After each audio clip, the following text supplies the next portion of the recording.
Now imagine a world where the visual aesthetic of Star Wars was totally clean, everything looked pristine and shiny. I'm not sure I like the sound of that. And thankfully, somebody else wasn't keen on that idea either. That someone was the creator of the lived-in look of the galaxy, as well as things you may have heard of, such as the Lightsaber, Han Solo's DL-44, the Falcon, Cockpit, and so much more, as well as being the man who kept superglue companies in profit in the late 70s. It's my honour to announce that tonight we are joined by the Academy Award-winning set decorator and dresser from Star Wars and New Hope, Roger Christian. How are you, sir? Very good, thank you. Thanks for having me. It's a pleasure, as always, to recount a few stories. Thank you so much for making the time to do this. We know you've been very, very busy recently with your documentary, your very loved documentary, Galaxy Built on Hope, and we'll get to that. But first, we wanted just to chat to you and really give people a background on your amazing work on this Star Wars and how much really we as fans and Star Wars as an IP owes to people like yourself.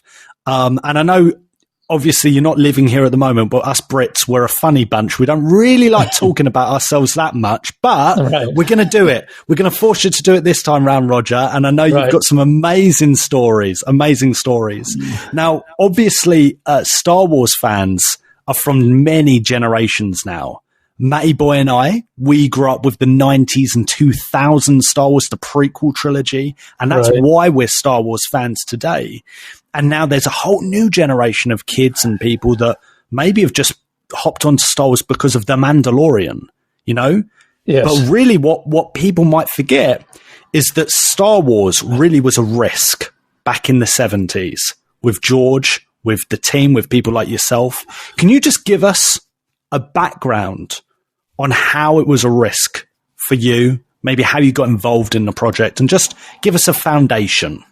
Sure, yeah. I was actually working with John Barry, the designer, in Guaymas in Mexico. We were doing a huge movie called Lucky Lady.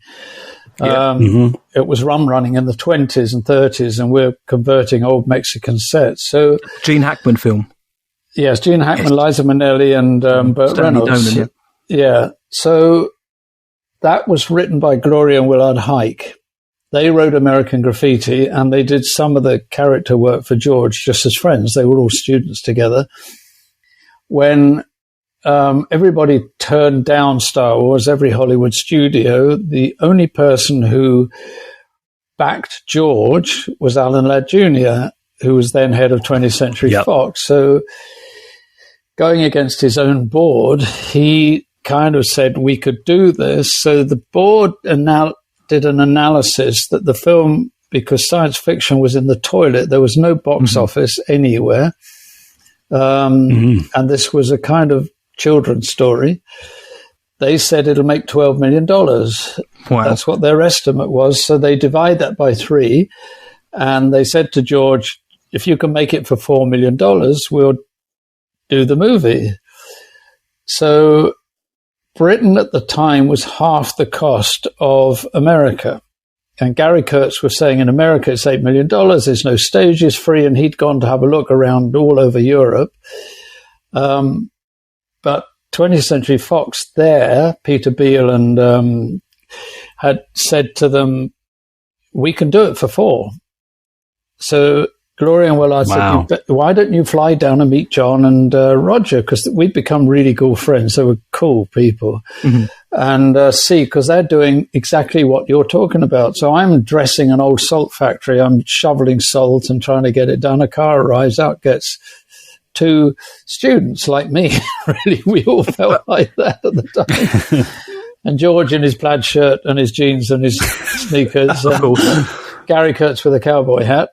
And introduced himself, and he said, look, I'm trying to make this science fiction film, but I want to do a spaghetti western in space. And so I kind of said, well, I've never connected to a science fiction film ever before because they're all over design. They're not real. Yeah. I imagine science fiction like an old car that's broken down and dripping oil, and the owners kept it new parts and put other bits on it. Yeah. So I realized, and I said afterwards now, I realized I was describing exactly the Millennium Falcon, which I didn't know. I'd never read a script, nothing. I got hired. John Barry was the first person hired on Star Wars. I was the third one because the DP they hired, who in the end couldn't do it.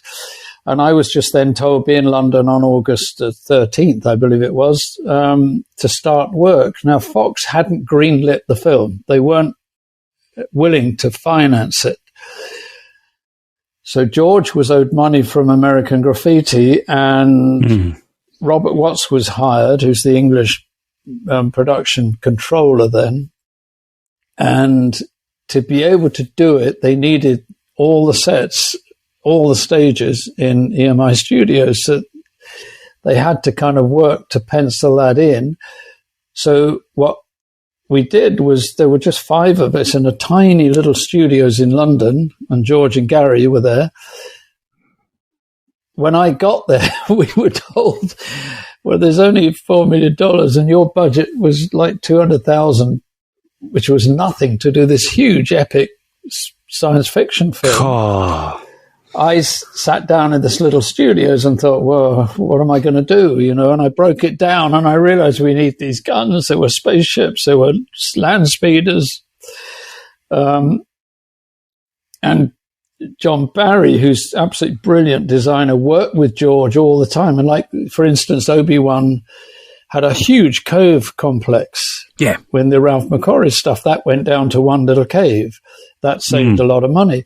John Barry had designed the Little Prince for Stanley Donen and said, George, come to Tunisia. I think I can just use it as it is. It's got an ancient, epic world to it that would be different.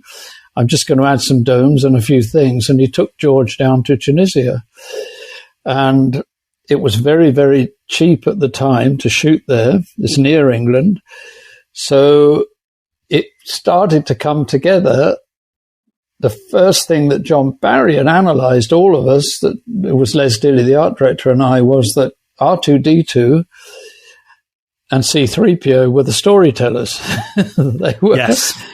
They were minor characters, but they told the whole story, like Kurosawa's Forbidden Fortress. Yes. So if we didn't have, we could make C-3PO because they did it in 1927, 28 in Metropolis and we knew we could build that around the right person. But R2-D2, there was no CGI. The radio control was really rough in those days. So we decided we had to make one work like they did with the Daleks and Silent Running. Round a small person. And we found Kenny Baker, who was 3'8", and we measured the scales from Ralph McQuarrie's painting. The first thing he ever did was the 2 of them in the desert. We knew how he had to be under 4 foot. So I hired a carpenter, Bill Harmon, who used to do all of Monty Python's work, and they really had no money. They didn't even have horses. No, that's right. It was We saw. Yeah. Very good. Very good. Bill had a huge sense of humor, and he was used to no money. So he brought in some wood from his garage. I found a lamp top that was exactly the right size in a junk pile of the old electrical lamps they'd thrown away, and we bought it for 10 shillings, and we built R2-D2 with legs around it so that Kenny could move it. And we had to get him walking. It was not easy, but we finally got him to do it. And the other problem was the landspeeder. There's a lot of discussions went on about, well, we could do as a hovercraft, we could do this. So we built, Bill bought in some wheelbarrow wheels he had from wheelbarrows at home. And we built a mock-up with old bits of plywood. And so we had to get the size right and how it looked, those two. And just to tell you, Gary Kurtz's wife, Meredith, at the time came to visit, and they were trying out the landspeeder. They'd cut the front of a Volkswagen chassis, and Bill had welded a motorbike wheel on the front, and it crashed into the wall. bits fell off it, the wings fell off, and Meredith just stood there and said, wow, this sure ain't Hollywood, is it? Hey, look, we're trying here.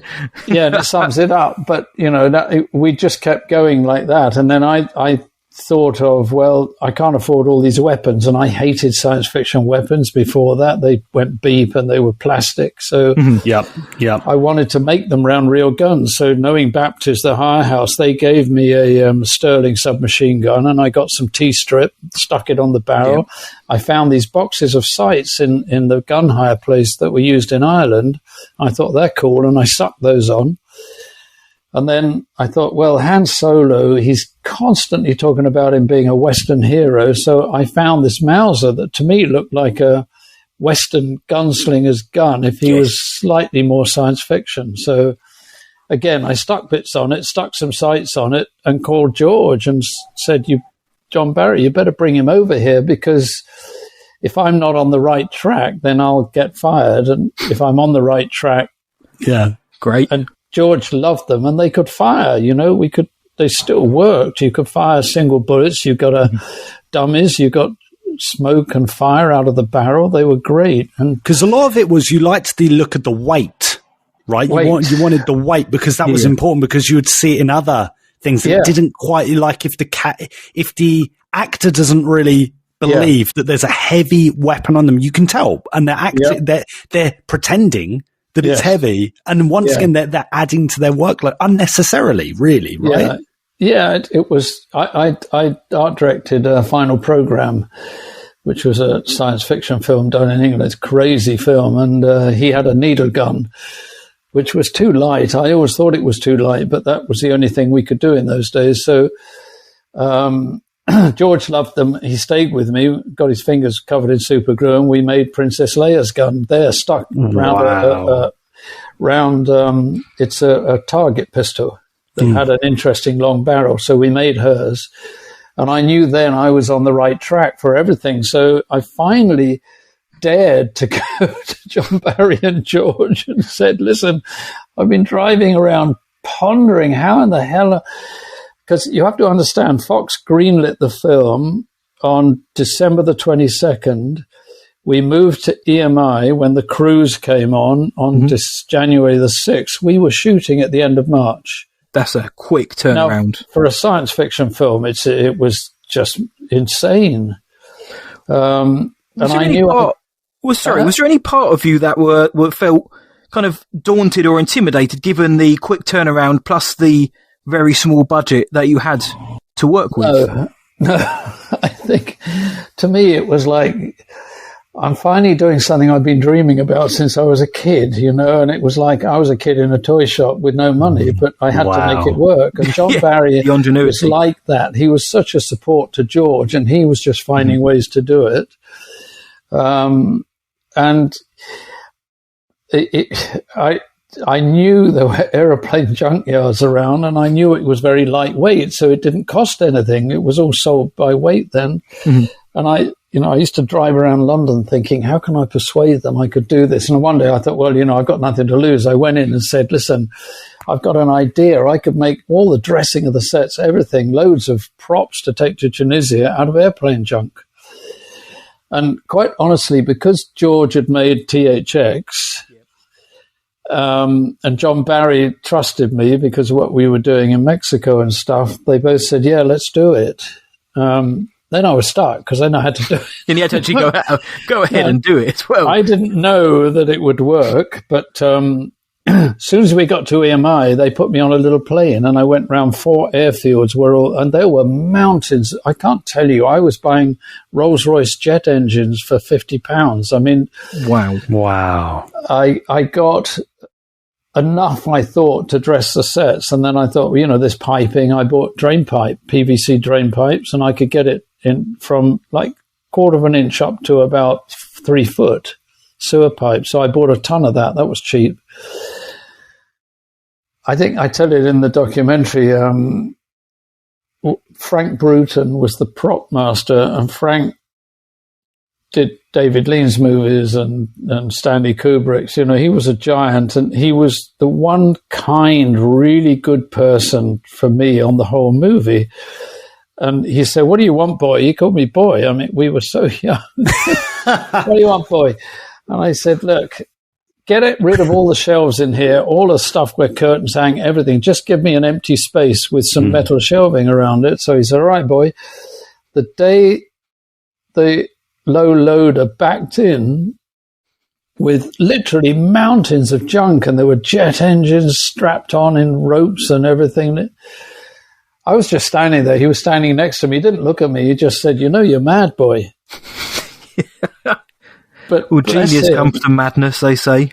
Well, yeah, I guess so. You know, and I thought, yeah, probably I am. But then he said, "Okay, boy, I'm putting tea on in my office. You'll be there in 5 minutes. Tell me what you need." And I did. I told him we need tools to break it down. I got to teach the prop boys how to layer it, because I'd studied airplanes, I'd studied submarines, I'd been in them to look and everything is in duplicate, triplicate. You can't just stick stuff on walls, and which you'll have seen in many science fiction films. They stick a few things on and think, and wow, that's that it. looks Yeah. futuristic. Basic, simple. I had to crust it and age it.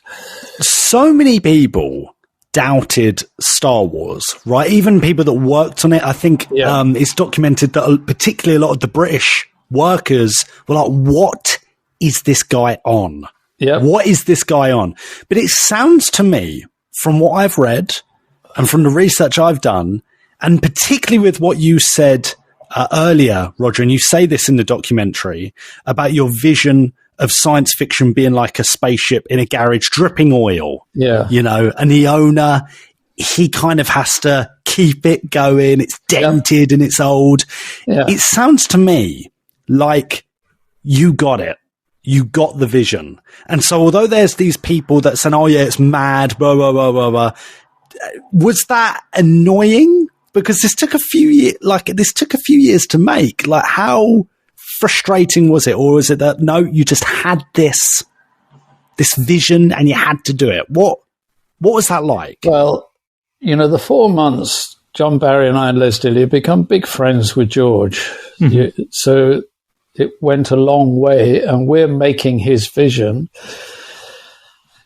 The day we moved into EMI, because I'd already got the bowcaster I'd found for Chewie. I'd made those guns. I'd made most of the guns, the Tusken Raiders. They asked me to put it out on a table, right? So I laid it all out, and then they all come in, these pompous. And you have to remember Britain at the time. A&1, American culture was in the toilet. There was nothing that America would bring. B, science fiction was in the toilet, so we were doing the worst thing. C, George was a very young American who didn't sound like an American. He was a very quiet and dedicated filmmaker, so he wasn't lording it up and shouting at everybody.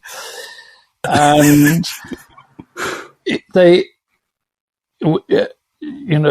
if I ever told anybody at dinner I was reading Dune or science fiction, they say, "Oh yes, but it's not Shakespeare, is it?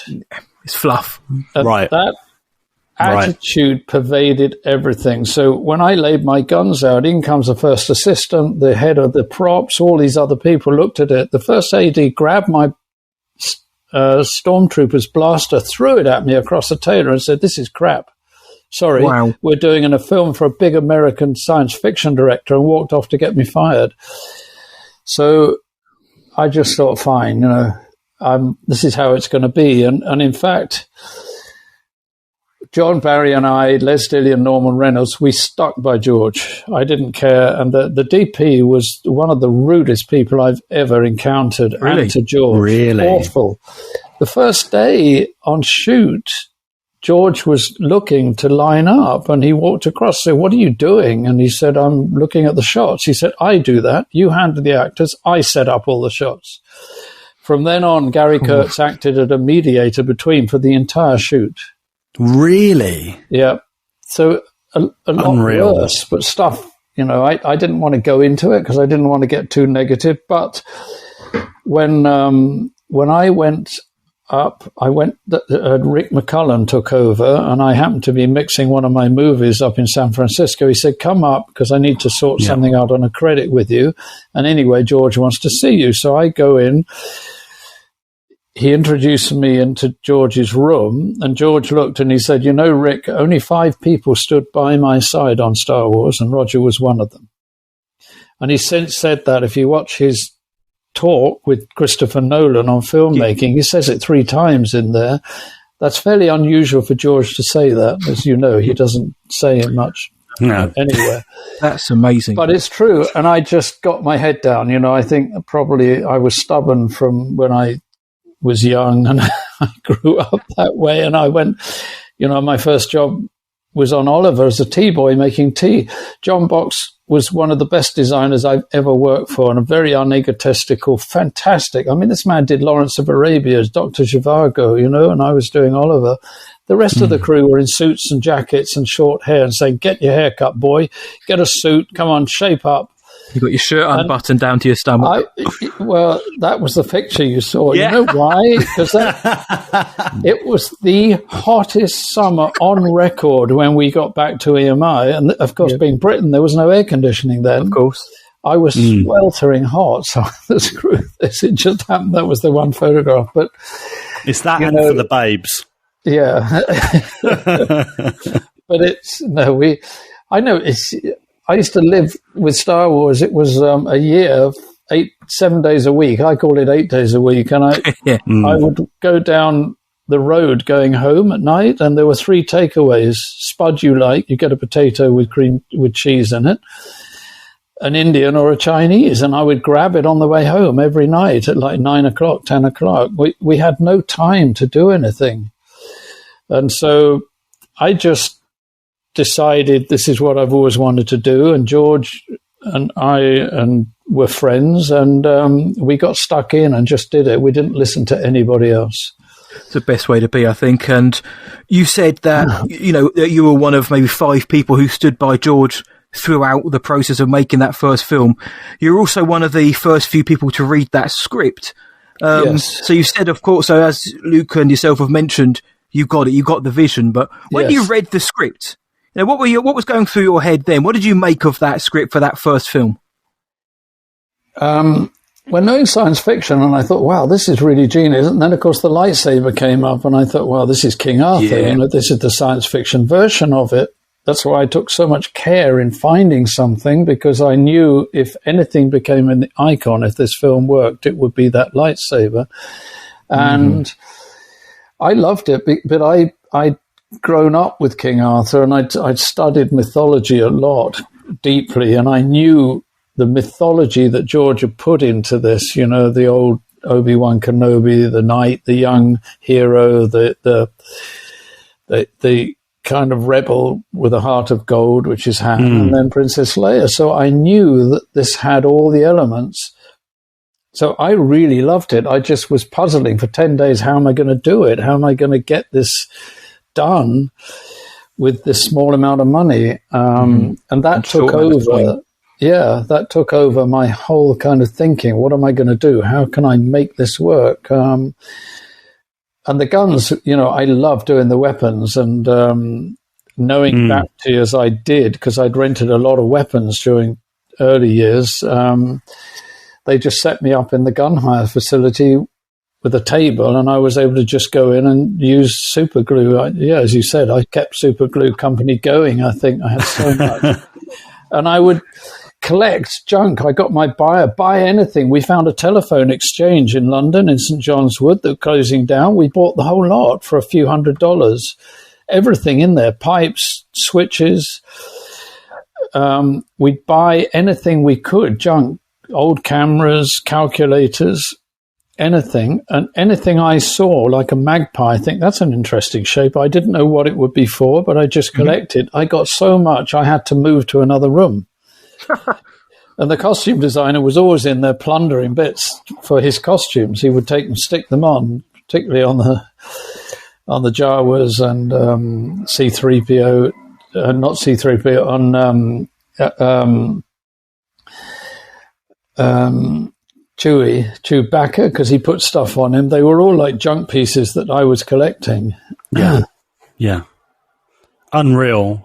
And it's crazy. It's crazy to think that these things, these objects, are so well known today. They are universal. Yeah. They transcend language. They almost transcend the franchise a little bit. You know, like kids know what a lightsaber is without necessarily seeing Star Wars. Yeah. How does that feel? Like, knowing that your designs are being sold right now in things like Disney World, you know, in shops around the planet, that must be so surreal. Yeah, it's kind of, you know, I've always very much supported Star Wars because, you know, I have an 8-year-old now, and my kids, you know, it is stories that are, you know, that it's, in a way, it's given something for people to believe in, especially if you look in America. You know, it's more important than, it's getting more followers than religions or anything, and that's a good thing. It is the right, you know, the lightsaber is a sword of light, so it beats darkness. This is all the good things in it. I did take issue, and I do still now, that the set decorator on Empire Strikes Back, who should have been doing period films, not science fiction, added those rivets around Luke's lightsaber in the T-strip, which completely demystified it to me. It made it look human-made, and unfortunately that one went right through to Rey at the end. I was watching Obi-Wan Kenobi, and it goes back to these things showing, and I thought, oh no, and I was waiting, and I saw he's going to dig up a box, and I thought, oh no, he's going to put the lightsaber in there, and then the box opened, and there was my original. I thank Dave Filoni, because I'm pretty sure it was him, because he's so anal about everything, and there was Luke's father's lightsaber, the one that I had made for the first one in there. Yeah, look at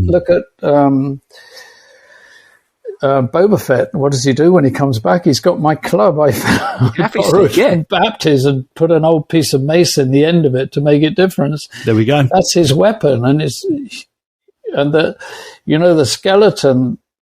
John Barry had drawn a skeleton on the dunes when C-3PO and R2-D2 arrive on Tatooine. And I always thought this would be great to do that because it gives a history to the planet. There's something there, gives a little bit more of an edge. Yeah.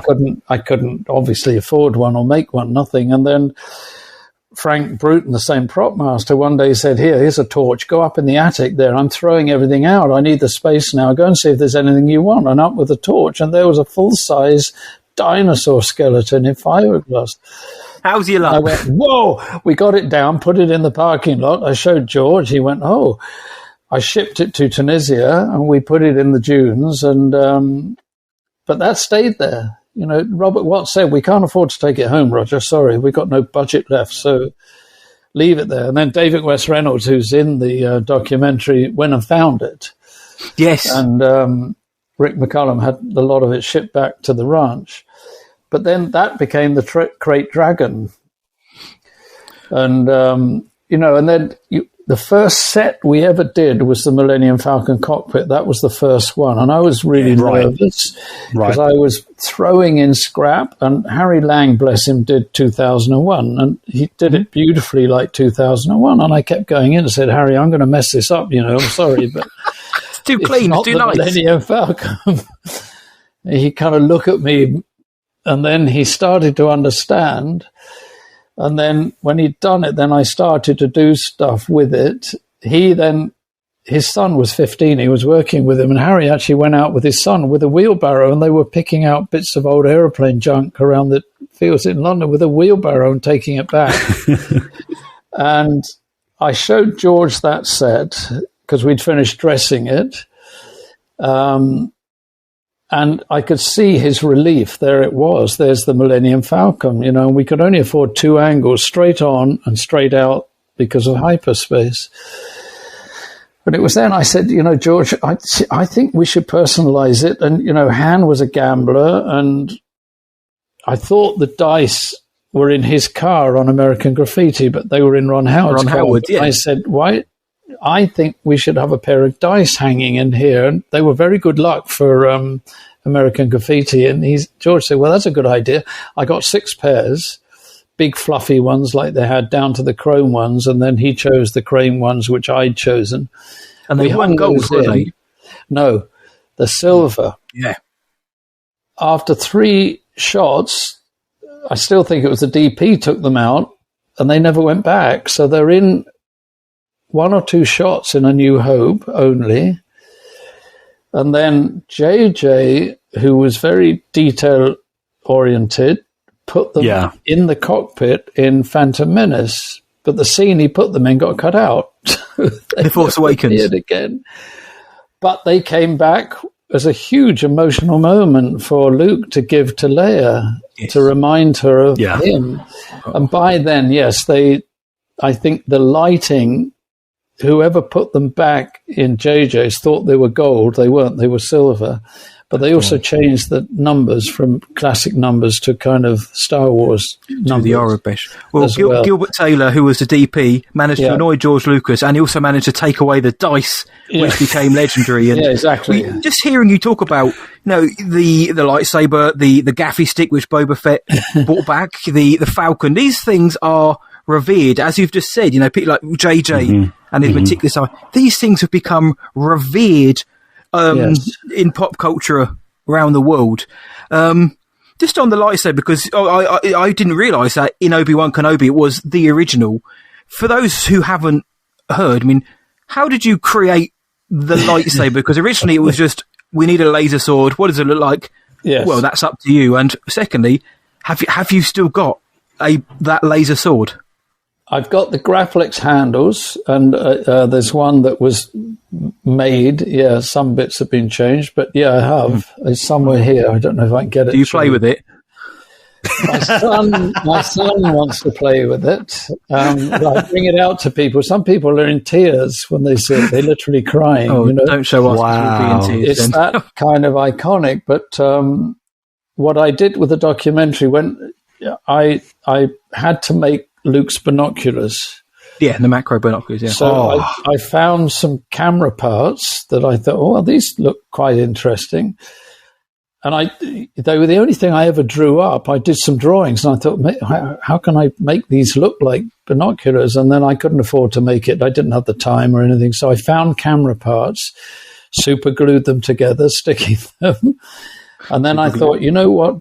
So that people would understand what he's doing, I wanted 2 camera lenses on the front. So I went to the camera rental place that we got everything from and got 2 lenses. And then I said, David, do you have anything? I need to make a weapon, he didn't know what a lightsaber was, just a weapon. Do you have anything? And he said, well, I don't know, have a rummage around like he did. There were boxes underneath the shelves, and they hadn't been opened for a long time. And the first one I pulled out with the tissue paper, there was this Graflex handle. And I just thought, wow, I found the Holy Grail. And this was well into the production prep. Yeah. And they were hounding me to get a lightsaber because I'd got the weapons. And they said, got to go to Tunisia. You've got to get it made. What is it? And I'm going, I'm finding one. Don't worry. Because I'd never found anything that had that gravitas it needed. And then there it was. It had a red firing button. It was beautiful. I got in the car, raced back. I had some T-strip left over from the blaster. And I stuck that to make a handle out of it. And I thought, that looks interesting. And then it had a clasp that it fixed onto the press camera. That I didn't like. And literally, again, by chance, I'd been stripping down a Texas Instrument calculator in the morning, and the bubble strip that illuminated and magnified the numbers, it just fitted beautifully. And I thought, well, that looks pretty interesting. And that was it. I called George over, and it was heavy. He just smiled, and we only had to add a D-ring on the bottom to hang it on Luke's belt because it wasn't used in Tunisia. That's right. It was hanging on the belt. Yep. And I made some more because I had to, in case it got lost or something happened, I made several. And I had to make one for the special effects boys because, again, it was me. I was doing some installations for art, and we were using front projection material that glowed.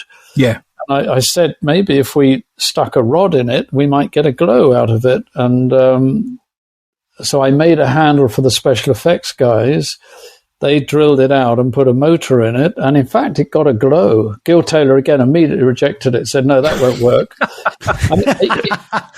But he had a point, because he said it would need so much light, it would ruin my set lighting. So, that I understood. But we tried it out, and it glowed. It kind of worked in places. So at least gave the rotoscope something to handle. When I recently went back to the ranch, I went to the archives, and Laura in charge there said, "I've got to show you something. We just opened a box that was still from 1977. We hadn't opened. Here's the original motor and the shaft on it. It's on a piece of Disney film. I'm holding it." So yeah, everything now is just part of this world. So it was David West Reynolds' fault. He just said to me, "Roger," he grabbed me at the Skywalker picnic in July when I was doing Phantom Menace, said, you're going to have to write it down because you're the legacy. No one else knows these stories. Nobody. Yes. And I got that done. And then it was like, you've got to make this into your voice, because everyone liked it when I told the stories at conventions and stuff. So, again, with no money, I had to make this documentary and try to make it work. And then COVID struck, and I couldn't go and interview people. We couldn't get out, and people couldn't come in. We had locked in Canada. So I had to kind of reinvent the wheel again. And I found a virtual studio where they made children's programming that had 3 cameras and a green screen studio. And I was able to link David Whiteley in London in, Paul Bateman, and we were together. And Paul Bateman painted virtual sets for me in the style of Ralph McQuarrie. I thought that would further help. So I'm standing with Paul Bateman under the Millennium Falcon. I'm in the Millennium Falcon hold, in the desert with the interviewer, Richard Krause. So it was kind of deja vu for me. Just get your head down again.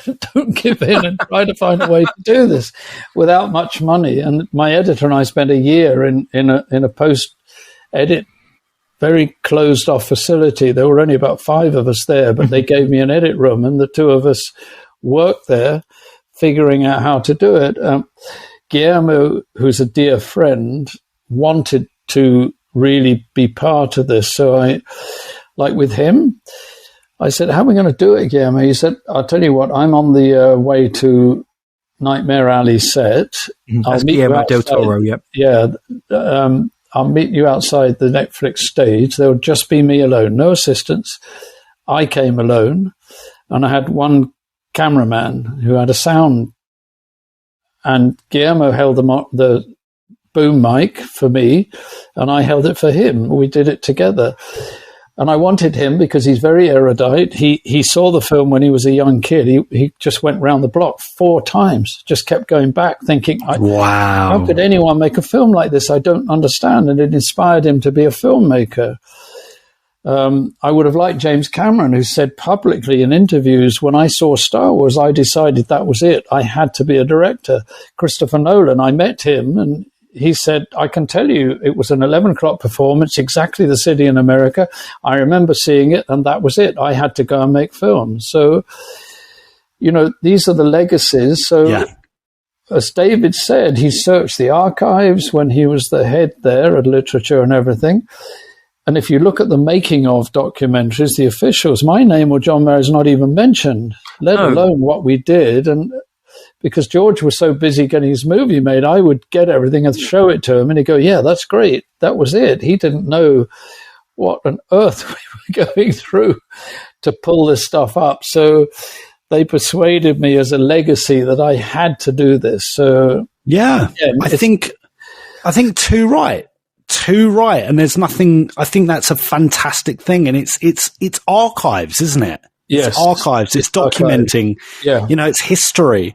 And this is, like what you've just said, this is history of cinema. This is the history of cinema. Star Wars changed so much. We wouldn't have the Lord of the Rings films if it weren't for Star Wars. We wouldn't have Marvel. We wouldn't have so much of what we have today if it wasn't for 1977's Star Wars. So to name a few things that you have built or helped build lightsabers, R2-D2, Han Solo's DL-44, Stormtrooper blasters, Leia's blaster, the landspeeder in A New Hope, Ponda Baba's blaster, we love Ponda Baba, Gaffy stick, Aunt Beru's kitchen and dining room, the Falcon cockpit, blue milk, people. Death Star, we love the blue milk, Death Star conference room, the cantina, cantina, Chewie's bowcaster, and much more.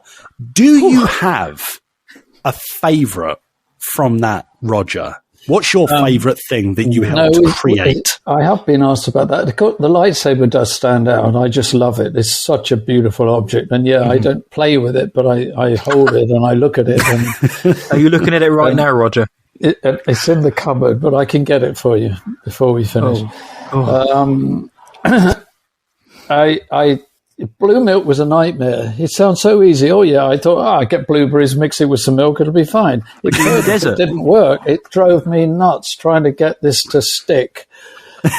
And I found some food colouring somehow. And then, of course, in Tunisia, they don't have milk in tea. It's mint tea. Of course. Very difficult to get milk.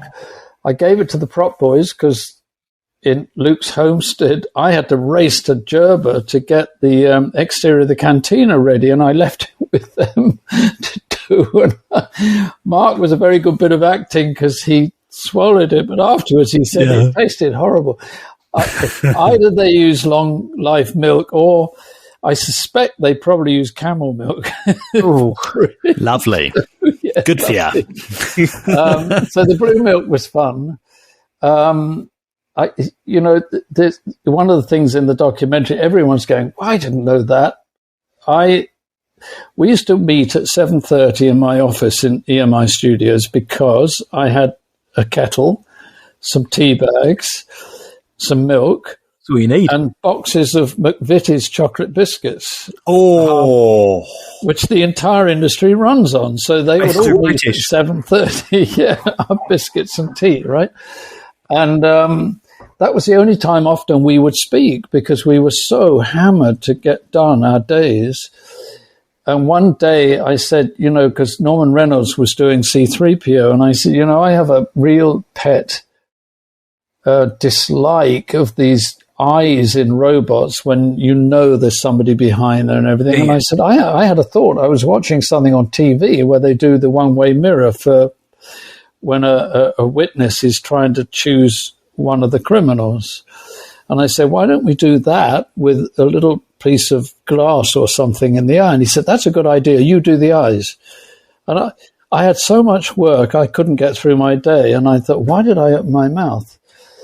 But I got that to do. So I did. We ended up with plexiglass, which is Perspex in England. Yep. And I found a little company who one-way mirrored it, and I got them machined and everything right. It worked, but Ralph McQuarrie had put those lights in it. They were lighting up, and I thought, this is really cool, and I couldn't do it. But again, it was just sheer serendipity. One late at night, I was watching a program, and it was then that they put a camera inside a body for the very first time. And I called my buyer there and I said, listen, these bulbs can't get hot. Find them for me. He searched hospitals, medical supply places. He finally found them, bought me a load of them. They didn't get hot. And I managed to put 3 in, made little holes and dug them in. And then Norman had a terrible problem hiding the battery inside the suit, but they lit up. And to me, I was talking about it not long ago. When you think the eyes are, well, Joseph Campbell said it, eyes are the windows to the soul. And I thought, in a way, these eyes lit up, and his eyes create a character that you really like and give him something that certainly wasn't there with Metropolis or the others. So those are a kind of favourite little thing, and it was really difficult to do. I love the Stormtrooper's blaster. I love Sterling submachine guns. I think they're beautiful, not to use. I never want to have guns, of course. Subject at the moment, but they're just beautifully designed. And in fact, the son of the designer has contacted me since, saying that, thanking me, and that he wanted to revive the name and wondering if he could do the same, like with Graflex and with the Sterling, because it's such a classic name and everything. And I said, you've got to do it. It's a very good idea, you know.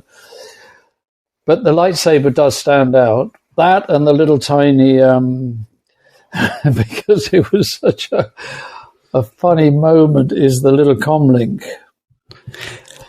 That two things that as objects that I love, you know, and Luke's binoculars, obviously they disappeared. They're gone. No one knows the originals, anything, but Todd Coyle, he made an exact replica. He was in touch with me asking what I did, how was this, everything. He sourced everything that I used, everything, even a electrical box on the side, a video connector, he said took 2 years to find. So he sent them up to me. He'd made a perfect reproduction of Chewie's bowcaster. Yeah. And holding these, I remember I got them out of the box. He sent me this stuff, and I was holding them again, and I thought, well, these are really cool. You know, they're really look like what they are. So I think those two, and then the little comlink, because it was such a funny moment that I found it when George wanted one. I'd never even thought about it.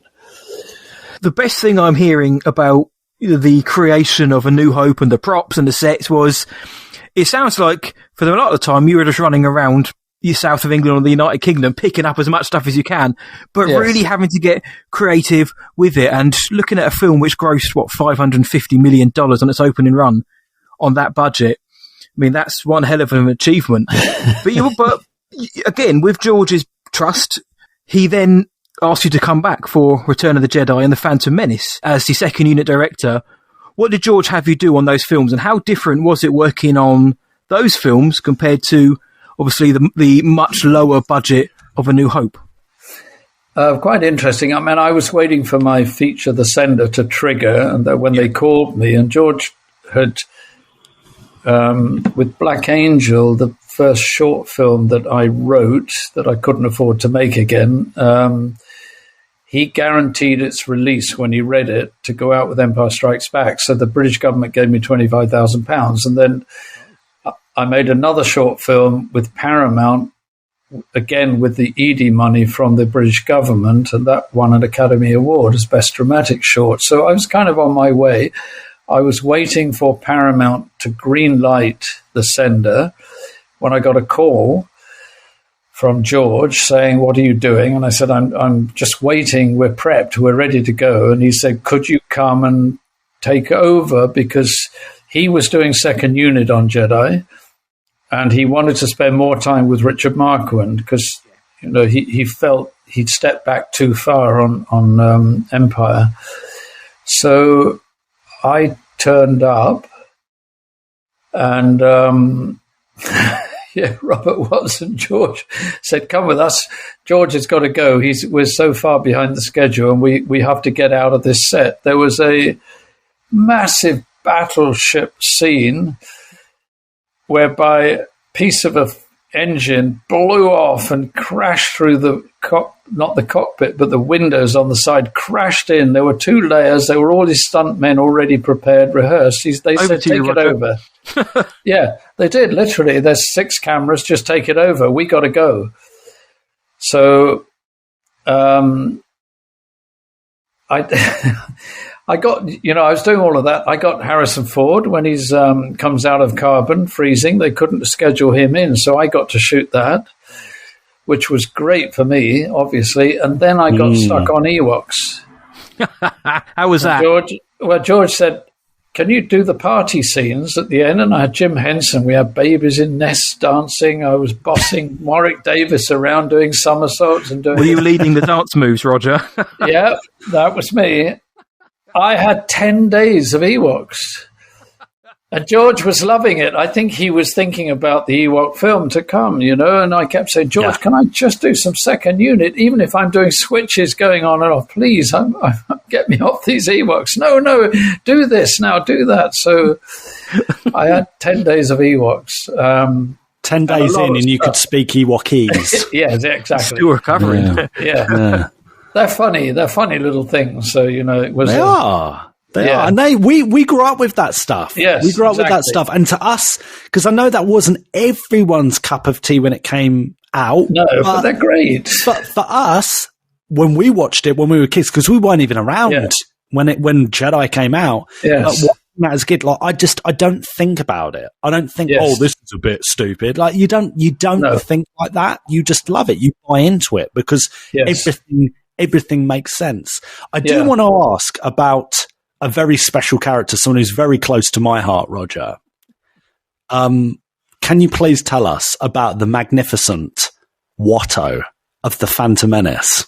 Yeah, well, going on Phantom Menace, George, I'd gone to see them and I said, who's doing second unit? Because I love this world and haven't done Jedi. And they said, no, we don't need second unit directors. George is doing it all. Don't worry.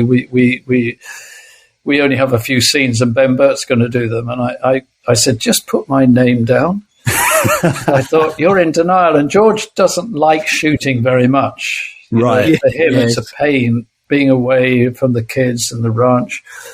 So I put my name down. Then that was another call I got. What are you doing? And I said, I'm in the club working out. Drive here now. And I drove up and then I understood. And they said, you've got to make a decision right away. And I said, well, I'm in the middle of doing the post-video color timing for this film I'd done with Dennis Leary and Joe Mantegna. And I said I could do that. And then they said, no, you don't understand. You've got 5 minutes. Give us an answer. You've got to start now. So I rearranged that. And then I said, okay, I'll stay and do it because I wanted to. And then they said, come with us. They already had an office and an assistant set up and a meeting already then. And that meeting showed me why we were first unit on the Senate, Imperial Senate, flying around because they couldn't schedule that in. So 6 scenes, my crew had to be first unit to set the tone. And then, George said, you're going to deal with R2-D2 because you've got more patience than me with him. And so there's the difference. Our one didn't work. When we went to the desert on the first film, John Barry called Les and I into the office before we went and said, listen, I don't trust John Steers and the radio control, and you're going to be miles out in the desert. Make a lightweight one that we can pull on fishing wire. And we did. And he said, hide it in the truck. Don't tell anyone. The only person he told was Gary Kurtz. On the first morning, it went completely out of control, crashed over. John Steers blamed it on the taxis. Well, we're like 3 miles up a desert track from a tiny little town that had a few donkeys and 2 taxis. So I think the difference then was this R2-D2 really worked. It was great, and it would radio control everything. So I got to film actually C-3PO and R2-D2's meeting. And that classic line of Carrie Fisher's, and he says, what do you mean naked? Yes. I got to film that whole scene. I was saying the crew, you have to realize this is cinema history in terms of the drama of Star Wars when you look at the story. A lot of stuff like that. Watto, I only saw roughs because they had everything mapped out, John Knoll, and we had a lot of previs in those days. But we had an actor with a Chinese coolie hat on his head running around doing him, who still did the voice. But, when I saw it, and I did a lot of the pod race on Phantom Menace, I did a lot of the crowd scenes and so much of that stuff. And we were in 50, 60 degrees heat, and I was doing 14-hour days in that. Ewan was okay. Wow. He kept up with it. Liam and Natalie would disappear at 2:00, said we just can't do it. It was scorching hot. We fried an egg on R2-D2. To prove how hot it was. No way. Yeah. So if you look close, you might be able to see some eggshell on his bonds at some point. Wow. But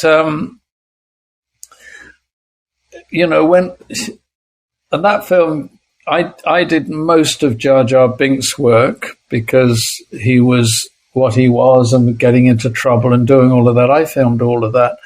See, here's the difference. When you see kids see that movie, their favorite character is Jar Jar Binks, and George makes his movies for 9 years old. That's his target audience. It's not his fault adults like them as well. And when I saw Watto, I remember saying, this has changed cinema. This is the first CGI character who you cannot not say is real. Yeah. He's amazing what they did with him, and that changed cinema again. It did. It changed the world, We've had Ahmed actually on the show. He's a wonderful man. I loved him. Amazing guy. Amazing. One of our best episodes. Yeah. Yeah, and I'm so happy now. It's being reevaluated, and I say to everybody, I'm sorry, but the pod race is worth the price of admission. Just those minutes of that pod race. It's it's a groundbreaking movie, I think. Not just because I was such a big part of it. And then George had to leave and go back because of the scheduling problem. So I finished. I wrapped Ewan McGregor. I wrapped a lot of the other stuff on it. I did the last few days of shooting first unit after George had gone. And it was, to be honest with you, it was no difference.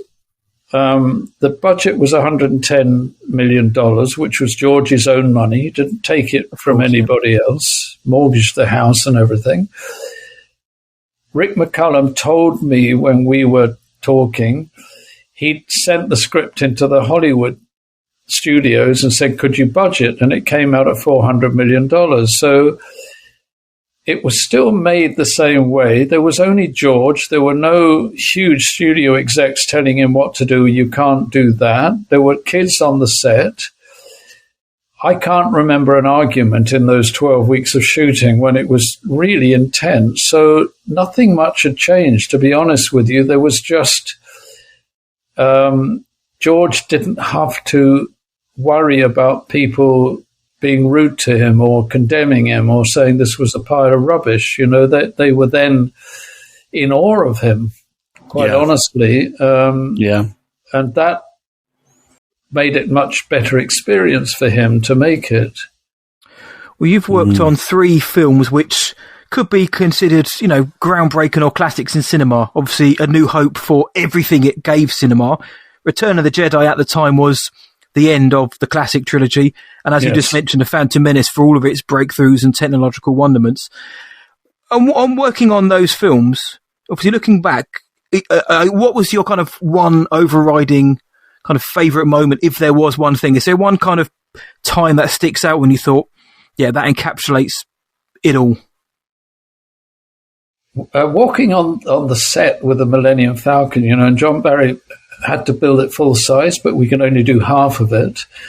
And I remember just watching people come on and their jaws dropped because there was this spaceship dripping oil and it had pipes going in like airplanes being refueled and bits of old mechanics around it and everything. And I honestly used to just watch anyone coming on. Alan Ladd, when he came round, realised, wow, what are we doing? And then it hadn't been seen before. Yeah, but for me, it was rarely discussed, and it's why I put a lot into the documentary on it.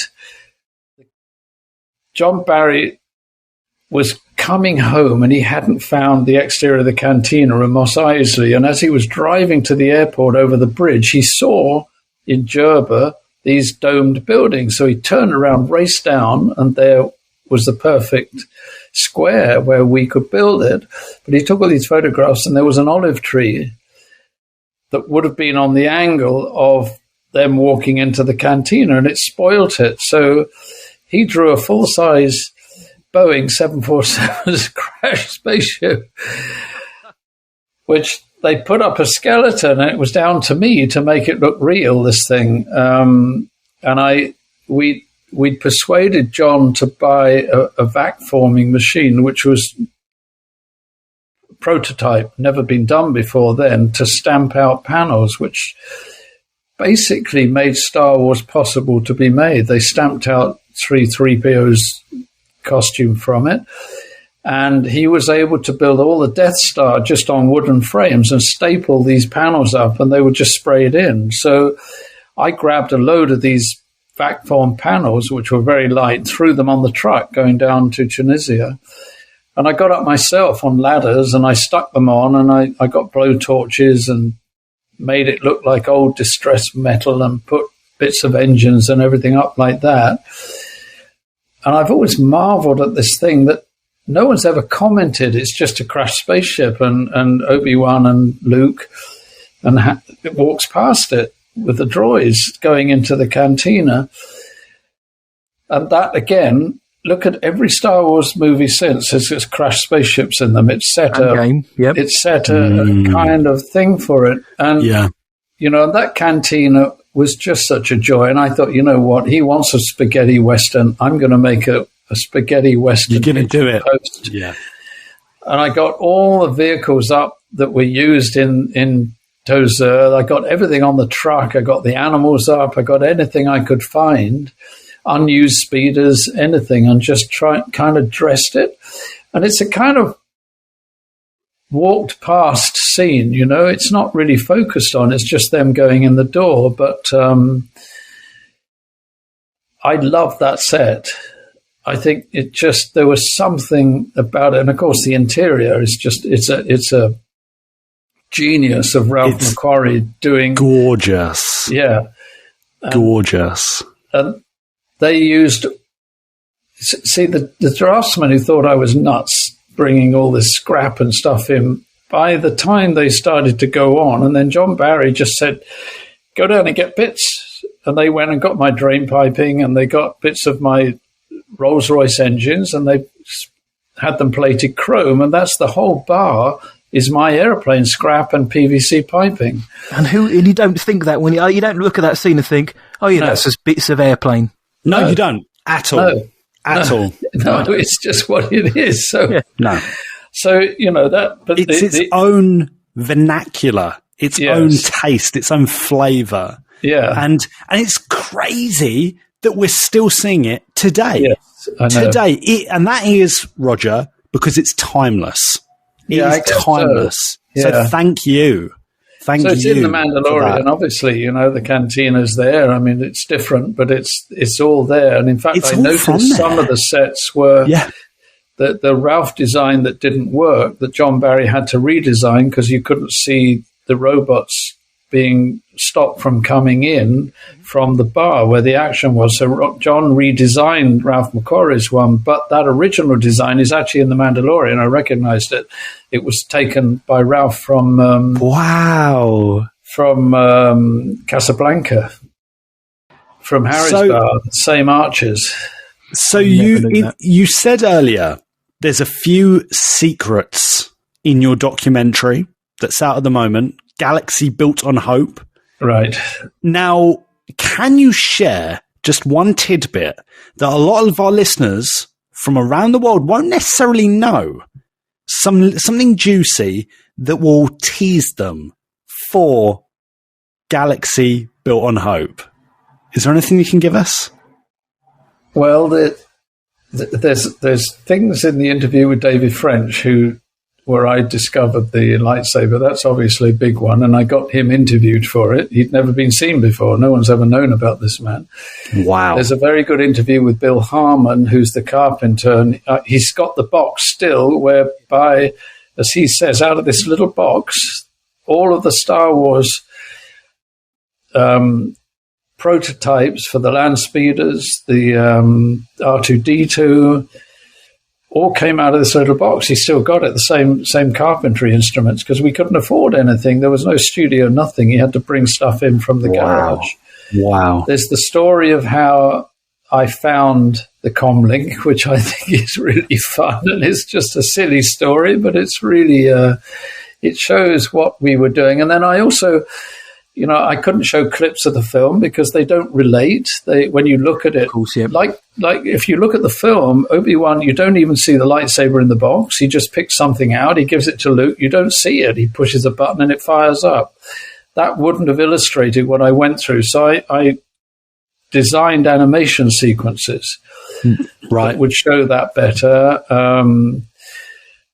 The influences, like, Kurosawa was a big influence, and I really went into that and showed sequences of Kurosawa.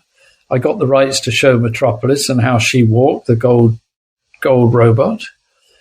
They allowed me to have that to show how the design of C-3PO came about and how we modified it. Yeah. There's a lot of stuff in there. No one knows, like the trench run. There's a big influence that I couldn't get the footage, but I had a whole animation. They did a realistic reimagining the bombing run of the trench. I mean, there's stuff like that in it. There's a lot of things. I think it's an essential piece of viewing for the Star Wars geek, for the Star Wars fan, isn't it? Really, there is so much I made in it there for them. That's what. So now we got to get it out to the fans. Yeah, we don't have a studio, we don't have press and PR and advertising. So, but it is for them, and we decided it would be this 2 hours and 25 minutes, whatever it is. Everything's in it. This is a special for the fans. If this ever goes to a streamer, it's going to get cut right down, as they do. That's fine. But this is like with all the extras and everything that people want, and there was more, but we had to put a stop to it at some point. And I tried it out on fans, and they said, no, you just keep this, please. These are stories and it's, you can see a part of it, okay, and then go off and have a cup of tea and then come back. It's done like that. Of course. Basically, when I wrote the book, it wasn't to say, look what I did, look at what I've accomplished. It's more of a mentoring for people, because when I did the book, the last line in my book says, don't let anyone tell you you can't, you can. And I really wanted to pass the mantle on to, generations of people. No matter what you're doing, it doesn't matter, just do what you believe in. It's not the success that matters, it's the doing it. That's the hero's journey. That's accomplishing something for yourself. That's what matters. We hear enough people, big famous celebrities, saying, follow your dream, follow your dream, you'll be like me. No, that's not what it's about.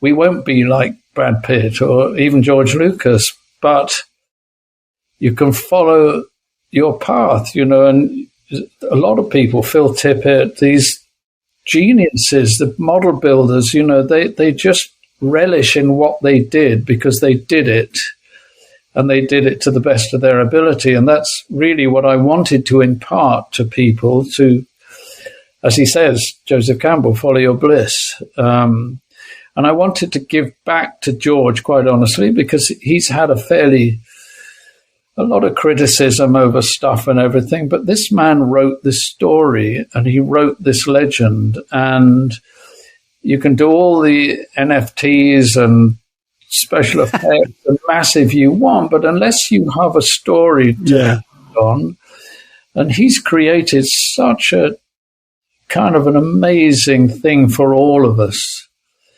And that's why at the end, past the credits, there's this kind of Easter egg. And I wanted to show just normal people. We couldn't get it in before, but I got, he owns the prop store in London. He's talking about as a kid collecting cards, and it became a huge business for him, just collecting. And then I've got kids in Malaysia and people playing lightsabers, some guys who do Japanese puppetry with Star Wars characters. And at the end there, I thought, well, my son's 8, and he's carried on loving Star Wars, not because I did it. It's just part of his world. As you said, it's like, it exists for him. So he was the only one. I gave him the lightsaber, and I thought, well, this is a kind of gift for George, because after I went to see him a few years back, we were walking back, and he said, I stopped directing for such a long time. And I said, I know, George, and I know the first film was pretty trying for you and everything. He said, quite honestly,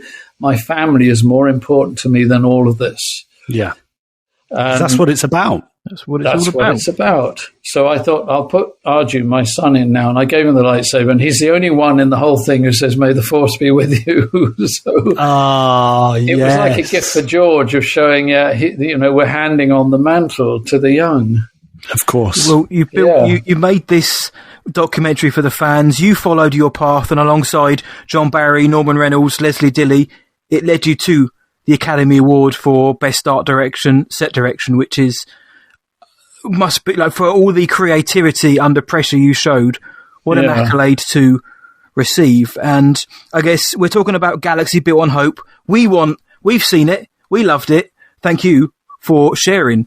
We want people to see it. Where can people buy or watch Galaxy Built on Hope? Now on the website, galaxybuiltonhope.com, and then you can buy Blu-rays or DVDs now. So that's how we've started, and then we'll see what happens. I just got to get it known now. There is a YouTube channel, but that's just showing kind of promos and things like that, but it's gathering steam. But mostly we wanted to do Blu-rays, and the Star Wars collectors buck all the trends of Blu-rays. They're huge numbers sold because they want something on the shelf. Whenever I've been anywhere, they want it signed. You want it physical because you never know. I mean, Disney at the end could say, "You know what, it's enough of the first film. We'll pull it. We don't need it anymore." Then it's gone. Yep. And this happens a lot. So, I'd like to have Blu-rays here. They're very precious things to me. I know I've got them, and there they are. And then people sign them. It gives them a little bit of a special. Eventually, there'll be a download. But we thought at first, let's just see how we go and let Blu-rays go out and try to get it known to the fans. Yeah. Well said. Well said. I can't wait for people to watch this. galaxybuiltonhope.com. That's where people can go, support, watch, and get their Blu-rays. Man, how special. Thank you so much. Not at all. Thank you for having me on. Everything, Roger. It's been brilliant. One last question. Yes. You're a Brit.